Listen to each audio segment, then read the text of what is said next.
بسم اللہ الرحمن الرحیم۔ السلام علیکم پیارے دوستو، جیسے ہی آپ صلی اللہ علیہ وآلہ وسلم اپنی جوانی کی عمر کو پہنچے تو آپ کے چچا ابو طالب کی توقعات آپ سے بڑھنے لگیں۔ روایات میں آتا ہے چونکہ اب نبی صلی اللہ علیہ وآلہ وسلم جوان ہو چکے تھے تو ابو طالب نے آپ سے کہا، اے بھتیجے، میں ایک بہت غریب آدمی ہوں اور قحط سالی کی وجہ سے اور زیادہ سخت حالات کا سامنا ہے۔ کافی عرصے سے خشک سالی کا دور چل رہا ہے، کوئی ایسا ذریعہ نہیں کہ اپنا کام چلا سکیں اور نہ ہماری کوئی تجارت ہے۔ ایک تجارتی قافلہ شام جانے والا ہے، اس میں قریش کے لوگ شامل ہیں۔ قریش کی ایک خاتون خدیجہ بنت خویلد شام کی طرف اپنا تجارتی سامان بھیجا کرتی ہیں۔ جو شخص ان کا مال لے کر جاتا ہے وہ اپنی اجرت ان سے طے کر لیتا ہے۔ اب اگر تم ان کے پاس جاؤ اور ان کا مال لے جانے کی پیشکش کرو تو وہ ضرور اپنا مال تمہیں دے دیں گی، کیونکہ تمہاری امانت داری کی شہرت ان تک پہنچ چکی ہے۔ اگرچہ میں اس بات کو پسند نہیں کرتا کہ تم شام کے سفر پر جاؤ، یہودی تمہارے دشمن ہیں، لیکن حالات کی وجہ سے میں مجبور ہوں، اس کے علاوہ کوئی چارہ بھی تو نہیں۔ یہاں تک کہہ کر ابو طالب خاموش ہو گئے۔ تب آپ نے فرمایا، ممکن ہے وہ خاتون خود میرے پاس کسی کو بھیجیں؟ یہ بات آپ نے اس لیے کہی تھی کہ سیدہ خدیجہ رضی اللہ تعالی عنہا کو ایک با اعتماد آدمی کی ضرورت تھی، اور اس وقت مکہ میں آپ سے زیادہ شریف، پاک باز، امانت دار، سمجھدار اور قابل اعتماد آدمی کوئی نہیں تھا۔ ابو طالب اس وقت بہت پریشان تھے۔ آپ کی یہ بات سن کر انہوں نے کہا، اگر تم نہ گئے تو مجھے ڈر ہے وہ کسی اور سے معاملہ طے کر لیں گی۔ یہ کہہ کر ابو طالب اٹھ گئے۔ ادھر آپ کو یقین سا تھا کہ سیدہ خدیجہ رضی اللہ تعالی عنہا خود ان کی طرف کسی کو بھیجیں گی، اور ہوا بھی یہی۔ سیدہ خدیجہ رضی اللہ تعالی عنہا نے اللہ کے رسول صلی اللہ علیہ وآلہ وسلم کو بلا بھیجا، پھر آپ سے کہا، میں نے آپ کی سچائی، امانت داری اور نیک اخلاق کے بارے میں سنا ہے، اور اسی وجہ سے میں نے آپ کو بلوایا ہے۔ جو معاوضہ آپ کی قوم کے دوسرے آدمیوں کو دیتی ہوں، آپ کو ان سے دگنا دوں گی۔ آپ نے ان کی بات منظور فرما لی۔ پھر آپ اپنے چچا ابو طالب سے ملے، انہیں یہ بات بتائی۔ ابو طالب سن کر بولے، یہ روزی تمہارے لیے اللہ نے پیدا فرمائی ہے۔ اس کے بعد آپ صلی اللہ علیہ وآلہ وسلم سیدہ خدیجہ رضی اللہ تعالی عنہا کا سامان تجارت لے کر شام کی طرف روانہ ہوئے۔ سیدہ خدیجہ رضی اللہ تعالی عنہا کے غلام میسرہ آپ صلی اللہ علیہ وآلہ وسلم کے ساتھ تھے۔ روانگی کے وقت حضرت خدیجہ رضی اللہ تعالی عنہا نے میسرہ سے کہا، کسی معاملے میں ان کی نافرمانی نہ کرنا، جو یہ کہیں وہی کرنا، ان کی رائے سے اختلاف نہ کرنا۔ آپ صلی اللہ علیہ وآلہ وسلم کے سب چچاؤں نے قافلے والوں سے آپ کی خبر گیری رکھنے کی درخواست کی۔ اس کی وجہ یہ بھی تھی کہ ذمہ داری کے لحاظ سے یہ آپ صلی اللہ علیہ وآلہ وسلم کا پہلا تجارتی سفر تھا، گویا آپ صلی اللہ علیہ وآلہ وسلم اس کام میں بالکل نئے تھے۔ ادھر آپ صلی اللہ علیہ وآلہ وسلم روانہ ہوئے، ادھر آپ صلی اللہ علیہ وآلہ وسلم کا معجزہ شروع ہو گیا۔ ایک بدلی نے آپ صلی اللہ علیہ وآلہ وسلم کے اوپر سایہ کر لیا۔ آپ صلی اللہ علیہ وآلہ وسلم کے ساتھ ساتھ چلنے لگی۔ جب آپ صلی اللہ علیہ وآلہ وسلم شام پہنچے تو بصرہ شہر کے بازار میں ایک درخت کے سائے میں اترے۔ یہ درخت ایک عیسائی راہب نستورہ کی خانقاہ کے سامنے تھا۔ اس راہب نے میسرہ کو دیکھا تو خانقاہ سے نکل آیا۔ اس وقت اس نے آپ صلی اللہ علیہ وآلہ وسلم کو دیکھا۔ آپ صلی اللہ علیہ وآلہ وسلم درخت کے نیچے ٹھہرے ہوئے تھے۔ اس نے میسرہ سے پوچھا، یہ شخص کون ہے جو اس درخت کے نیچے موجود ہے؟ میسرہ نے کہا، یہ ایک قریشی شخص ہیں، حرم والوں میں سے ہیں۔ یہ سن کر راہب نے کہا، اس درخت کے نیچے نبی کے سوا کبھی کوئی آدمی نہیں بیٹھا۔ مطلب یہ تھا کہ اس درخت کے نیچے آج تک کوئی شخص نہیں بیٹھا۔ اللہ تعالیٰ نے اس درخت کو ہمیشہ اس سے بچایا ہے کہ اس کے نیچے نبی کے سوا کوئی دوسرا شخص بیٹھے۔ اس کے بعد اس نے میسرہ سے پوچھا، کیا ان کی آنکھوں میں سرخی ہے؟ میسرہ نے جواب دیا، ہاں بالکل ہے، اور یہ سرخی ان کی آنکھوں میں مستقل رہتی ہے۔ اب نستورہ نے کہا، یہ وہی ہیں۔ میسرہ نے حیران ہو کر اس کی طرف دیکھا اور بولے، کیا مطلب یہ وہی ہیں؟ کون وہی؟ یہ آخری پیغمبر ہیں۔ کاش میں وہ زمانہ پا سکتا جب انہیں ظہور کا حکم ملے گا، یعنی جب انہیں نبوت ملے گی۔ اس کے بعد وہ چپکے سے آپ صلی اللہ علیہ وآلہ وسلم کے پاس پہنچا۔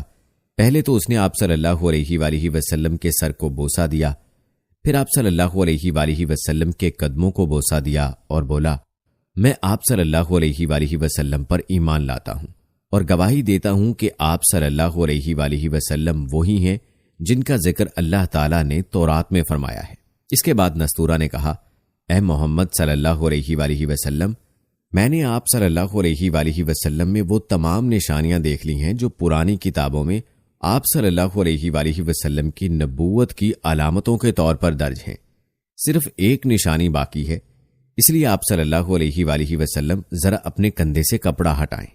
آپ صلی اللہ علیہ وآلہ وسلم نے اپنے شانہ مبارک سے کپڑا ہٹا دیا۔ تب نستورہ نے وہاں مہر نبوت کو جگمگاتے دیکھا۔ وہ فوراً مہر نبوت کو چومنے کے لیے جھک گیا، پھر بولا، میں گواہی دیتا ہوں کہ اللہ تعالیٰ کے سوا کوئی عبادت کے لائق نہیں، اور میں گواہی دیتا ہوں کہ آپ صلی اللہ علیہ وآلہ وسلم اللہ تعالیٰ کے پیغمبر ہیں۔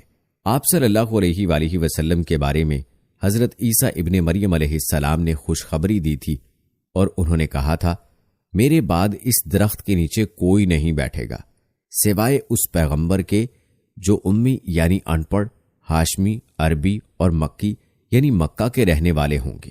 قیامت میں حوض کوثر اور شفاعت والے ہوں گے۔ اس واقعے کے بعد آپ صلی اللہ علیہ وآلہ وسلم بصرہ کے بازار تشریف لے گئے۔ وہاں آپ صلی اللہ علیہ وآلہ وسلم نے مال فروخت کیا جو ساتھ لائے تھے اور کچھ چیزیں خریدی۔ اس خرید و فروخت کے دوران ایک شخص نے آپ صلی اللہ علیہ وآلہ وسلم سے کچھ جھگڑا کیا اور بولا، لات اور عزا کی قسم کھاؤ۔ آپ صلی اللہ علیہ وآلہ وسلم نے فرمایا، میں نے ان بتوں کے نام پر کبھی قسم نہیں کھائی۔ آپ صلی اللہ علیہ وآلہ وسلم کا یہ جملہ سن کر وہ شخص چونک اٹھا۔ شاید وہ گزشتہ آسمانی کتاب کا کوئی عالم تھا اور اس نے آپ کو پہچان لیا تھا، چنانچہ بولا، آپ ٹھیک کہتے ہیں۔ اس کے بعد اس نے میسرہ سے علیحدگی میں ملاقات کی، کہنے لگا، میسرہ، یہ نبی ہیں، قسم ہے اس ذات کی جس کے ہاتھ میں میری جان ہے، یہ وہی ہے جن کا ذکر ہمارے راہب اپنی کتابوں میں پاتے ہیں۔ میسرہ نے اس کی اس بات کو ذہن نشین کر لیا۔ راستے میں ایک اور واقعہ پیش آیا۔ سیدہ خدیجہ رضی اللہ تعالی عنہا کے 2 اونٹ بہت زیادہ تھک گئے تھے اور چلنے کے قابل نہ رہے۔ ان کی وجہ سے میسرہ قافلے کے پیچھے رہ گیا۔ نبی کریم صلی اللہ علیہ وآلہ وسلم قافلے کے اگلے حصے میں تھے۔ میسرہ ان اونٹوں کی وجہ سے پریشان ہوا تو دوڑتا ہوا اگلے حصے کی طرف آیا اور اپنی پریشانی کے بارے میں آپ صلی اللہ علیہ وآلہ وسلم کو بتایا۔ آپ صلی اللہ علیہ وآلہ وسلم اس کے ساتھ ان دونوں اونٹوں کے پاس تشریف لائے، ان کی کمر اور پچھلے حصے پر ہاتھ پھیرا، کچھ پڑھ کر دم کیا۔ آپ کا ایسا کرنا تھا کہ اونٹ اسی وقت ٹھیک ہو گئے اور اس قدر تیز چلے کہ قافلے کے اگلے حصے میں پہنچ گئے۔ اب وہ منہ سے آوازیں نکال رہے تھے اور چلنے میں جوش و خروش کا اظہار کر رہے تھے۔ پھر قافلے والوں نے اپنا سامان فروخت کیا۔ اس بار انہیں اتنا نفع ہوا کہ پہلے کبھی نہیں ہوا تھا۔ چنانچہ میسرہ نے آپ سے کہا، اے محمد، ہم صالحہ سال سے سیدہ خدیجہ رضی اللہ تعالی عنہا کے لیے تجارت کر رہے ہیں، مگر اتنا زبردست نفع ہمیں کبھی نہیں ہوا جتنا اس بار ہوا ہے۔ آخر قافلہ واپس مکہ کی طرف روانہ ہوا۔ میسرہ نے اس دوران صاف طور پر یہ بات دیکھی کہ جب گرمی کا وقت ہوتا تھا اور نبی کریم صلی اللہ علیہ وآلہ وسلم اپنے اونٹ پر ہوتے تو 2 فرشتے دھوپ سے بچانے کے لیے آپ صلی اللہ علیہ وآلہ وسلم پر سایہ کیے رہتے تھے۔ ان تمام باتوں کی وجہ سے میسرہ کے دل میں آپ کی محبت گھر کر گئی اور یوں لگنے لگا جیسے وہ آپ کا غلام ہو۔ دوستو، کہتے ہیں کہ آپ صلی اللہ علیہ وآلہ وسلم دوپہر کے وقت مکہ میں داخل ہوئے۔ آپ باقی قافلے سے پہلے پہنچ گئے تھے۔ آپ سیدھے حضرت خدیجہ رضی اللہ تعالی عنہا کے گھر پہنچے۔ وہ اس وقت چند عورتوں کے ساتھ بیٹھی تھیں۔ انہوں نے دور سے آپ کو دیکھ لیا۔ آپ اونٹ پر سوار تھے اور 2 فرشتے آپ پر سایہ کیے ہوئے تھے۔ حضرت خدیجہ رضی اللہ تعالی عنہا نے یہ منظر دوسری عورتوں کو بھی دکھایا۔ وہ سب بہت حیران ہوئیں۔ اب آپ صلی اللہ علیہ وآلہ وسلم نے حضرت خدیجہ رضی اللہ تعالی عنہا کو تجارت کے حالات سنائے، منافع کے بارے میں بتایا۔ اس مرتبہ پہلے کی نسبت دگنا منافع ہوا تھا۔ حضرت خدیجہ رضی اللہ تعالی عنہا بہت خوش ہوئیں۔ انہوں نے پوچھا، میسرہ کہاں ہے؟ آپ نے بتایا وہ ابھی پیچھے ہے۔ یہ سن کر سیدہ نے کہا، آپ فوراً اس کے پاس جائیے اور اسے جلد از جلد میرے پاس لائیے۔ آپ واپس روانہ ہوئے۔ حضرت خدیجہ رضی اللہ تعالی عنہا نے دراصل آپ کو اس لیے بھیجا تھا کہ وہ پھر سے وہی منظر دیکھنا چاہتی تھیں، جاننا چاہتی تھیں کیا اب بھی فرشتے ان پر سایہ کرتے ہیں یا نہیں۔ جو ہی آپ روانہ ہوئے یہ اپنے مکان کے اوپر چڑھ گئیں اور وہاں سے آپ کو دیکھنے لگیں۔ آپ کی شان اب بھی وہی نظر آئی۔ اب انہیں یقین ہو گیا کہ ان کی آنکھوں نے دھوکہ نہیں کھایا۔ کچھ دیر بعد آپ صلی اللہ علیہ وآلہ وسلم میسرہ کے ساتھ ان کے پاس پہنچ گئے۔ حضرت خدیجہ رضی اللہ تعالی عنہا نے میسرہ سے کہا، میں نے ان پر 2 فرشتوں کو سایہ کرتے ہوئے دیکھا ہے، کیا تم نے بھی کوئی ایسا منظر دیکھا ہے؟ جواب میں میسرہ نے کہا، میں تو یہ منظر اس وقت سے دیکھ رہا ہوں جب قافلہ یہاں سے شام جانے کے لیے روانہ ہوا تھا۔ اس کے بعد میسرہ نے نستورہ سے ملاقات کا حال سنایا۔ دوسرے آدمی نے جو کہا تھا وہ بھی بتایا، جس نے لات اور عزا کی قسم کھانے کے لیے کہا تھا، پھر اونٹوں والا واقعہ بتایا۔ یہ تمام باتیں سننے کے بعد سیدہ خدیجہ رضی اللہ تعالی عنہا نے آپ کو طے شدہ اجرت سے دگنا دی، جبکہ طے شدہ اجرت پہلے ہی دوسرے لوگوں کی نسبت دگنا تھی۔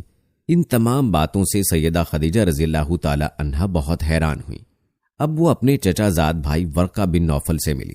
یہ پچھلی کتابوں کے عالم تھے۔ سیدہ خدیجہ رضی اللہ تعالی عنہا نے انہیں جو کچھ خود دیکھا اور میسرہ کی زبانی سنا تھا وہ سب کہہ سنایا۔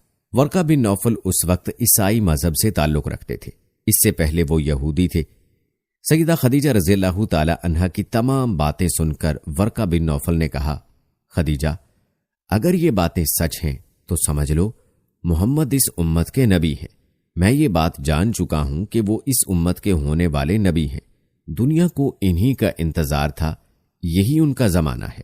پیارے دوستو، یہاں یہ بات بھی واضح ہو جائے کہ نبی اکرم صلی اللہ علیہ وآلہ وسلم نے سیدہ خدیجہ رضی اللہ تعالی عنہا کے لیے تجارتی سفر صرف ایک بار ہی نہیں کیا، چند سفر اور بھی کیے۔ یاد رہے کہ سیدہ خدیجہ رضی اللہ تعالی عنہا ایک شریف اور پاک باز خاتون تھیں۔ نسب کے اعتبار سے بھی قریش میں سب سے اعلیٰ تھیں۔ انہیں قریش کی سیدہ کہا جاتا تھا۔ قوم کے بہت سے لوگ ان سے نکاح کے خواہش مند تھے۔ کئی نوجوانوں کے پیغام ان تک پہنچ چکے تھے، لیکن انہوں نے کسی کے پیغام کو قبول نہیں کیا تھا۔ نبی اکرم صلی اللہ علیہ وآلہ وسلم تجارت کے سفر سے واپس آئے تو آپ صلی اللہ علیہ وآلہ وسلم کی خصوصیات دیکھ کر اور آپ کی باتیں سن کر وہ آپ صلی اللہ علیہ وآلہ وسلم سے بہت زیادہ متاثر ہو چکی تھیں۔ لہٰذا انہوں نے ایک خاتون نفیسہ بنت منیہ کو آپ کی خدمت میں بھیجا۔